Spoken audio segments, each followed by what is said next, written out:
রাতে আমরা যদি পায়খানা করতে যাই, রাতে আমার কত সাপ টাপ থাকে, আমাদেরকে যদি কামড়ে দিলে আমরা কি করবো না, আমরা মরে যাবো।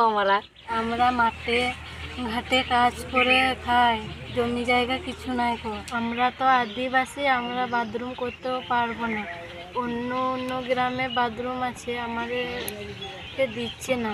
শৌচালয় নেই, নিরাপত্তাও নেই। গড়গড়া আদিবাসী পাড়ার নিঃশব্দ আরতি। বীরভূম জেলার মৌরসা 2 নম্বর ব্লকের সাতপরসা গ্রাম পঞ্চায়েতের এক কোণে ছায়া ঢাকা একটি ছোট্ট পাড়া, গড়গড়া আদিবাসী পাড়া।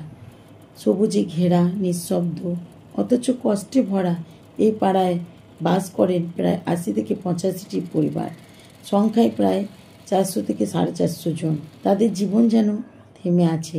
সময় এখানে একটু বেশি ধীর, একটু বেশি কষ্টকর।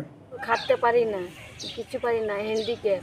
আমার একটা ছেলে আছে, আমার মা আছে, বাবা আছে। আমার মা বাবা কতদিন থাকবে? আমাদের গ্রামে বাথরুম নেই কারুর, আর আমাদেরও বাড়িতে নেই। এই মানুষগুলো দিনের আয়ে দিনের খোরাক জোগান। জমিতে মজুরি করেন, জঙ্গলে যান কাঠ সংগ্রহে, কেউ বা অস্থায়ী কাজের আশায় পাশের গ্রামেও যান। কিন্তু এই লড়াকু মানুষদের দীর্ঘ 5 বছর ধরে এক অসহনীয় সমস্যার মুখোমুখি হতে হচ্ছে। তাদের ঘরে কোনো শৌচালয় নেই। ঘরের টাকা আমার একবার দিয়েছে আর দেয়নি, আর ঘরে হয়নি। স্টার্ট আমার 40,000 টাকা দিয়েছি, আমি ঘরের থেকে দিয়েছি নিজস্ব, তার 1 টাকা কিছু আসে নাই আমার। ছোট্ট শিশু থেকে শুরু করে বার্ধক্যে পৌঁছে যাওয়া মানুষটি সকলেই বাধ্য হন মাঠে ঝোপে বা জঙ্গলের ভিতর সাড়া করতে। বৃষ্টির দিনে যখন মাটি পিছল কিংবা রাতের অন্ধকার, যখন রেপ কেস বা অপ্রীতিকর ঘটনার আশঙ্কা বাড়ছে, তখন এ চরম বিপদে মুখে পড়ে বিশেষত নারী ও কিশোরীরা।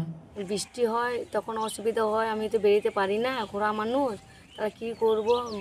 আর রাতে আমরা যে বেরিয়েছি, মেয়ে ছিল, অসুবিধা হয়েছে। মাঠে ঘাটে যেছি, আমাদের এখন শরীর হয়, তারপরে জ্বর জ্বালা অসুবিধা হয়, মেয়ে ছেলের ব্যাপার। মেয়েদের খুব কষ্ট হয়। রাতে বাইরে যাওয়া মানে ভয় আর লজ্জার সঙ্গে যুদ্ধ। কান্না জড়িত গলায় বলেন বছর 40-এর এক মা। তিনি আরও জানান, আশেপাশে গ্রামগুলোতে শৌচালয় হয়েছে, কিন্তু গড়গড়া এই পাড়াটি যেন সরকারি নজর থেকে বাদ পড়েছে। আমাদের যখন শরীর খারাপ হয় তখন পুকুরে যায়, জীবাণু খুব থাকে, আমাদের তো রোগ জ্বালা হবে। আমরা মাঠে ঘাটে গেলে আমাদের লজ্জা লাগে, অসুবিধা হয়। বাথরুম থাকলে খুব সুবিধা হয়। এই গল্প শুধু গড়গড়ার নয়, এ যেন বাংলার অজস্র পিছিয়ে পড়া গ্রামের প্রতিছবি, যেখানে উন্নয়নের আলো পৌঁছায় ঠিকই, কিন্তু কিছুক্ষণ থেকে যায় অন্ধকারে। আমাদের গ্রামে 80-85টা ঘর আছে, কেউ পায়নি। আমরা 400 থেকে 450 লোক এই সমস্যায় ভুগছি। স্থানীয় পঞ্চায়েত সদস্যের কাছে একাধিকবার আবেদন জানানো হয়েছে, কিন্তু কাজের কাজ কিছুই হয়নি, কেবল আশ্বাস, বাস্তব উদ্যোগ নয়। সরকারি প্রকল্প যেমন স্বচ্ছ ভারত অভিযানের আলো, এর থেকে এই পাড়াটি এখনও বঞ্চিত। তাদের দাবি, আশেপাশে গ্রামগুলিতে শৌচালয়ের ব্যবস্থা করা হলেও আমরা এখনো পর্যন্ত এই সুবিধা পাইনি। কাগজপত্র নিয়ে যায়, কিন্তু বাথরুম আসে বলে, কিন্তু আসে না। মেয়েদের জন্য বাথরুম অবশ্যই দরকার। বাথরুম হচ্ছে ব্লকে করেছি, তারপরে পঞ্চায়েতে করেছি, অনেক কাগজপত্র সই করে নিয়ে গিয়েছে, এখন পর্যন্ত কিছু আসে নাই এখানে।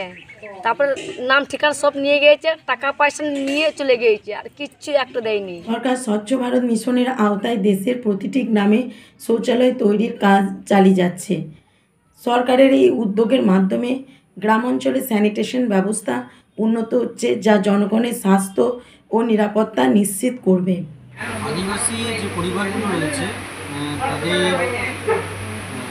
স্বচ্ছ ভারত মিশনের পক্ষ থেকে যে শৌচাগারগুলোর স্যাংশন হয়েছিল, সেইগুলো তাদের যথাযথভাবে ব্যবস্থা করার কথা, কিন্তু আমাদের যে প্রান্তিক মানুষগুলোকে টয়লেট দেওয়া হয়েছিল, তো সেই সমস্ত মানুষ মানে দিনমজুরির জন্য তাদেরকে সময়ে বাড়িতে পাওয়া যায় না।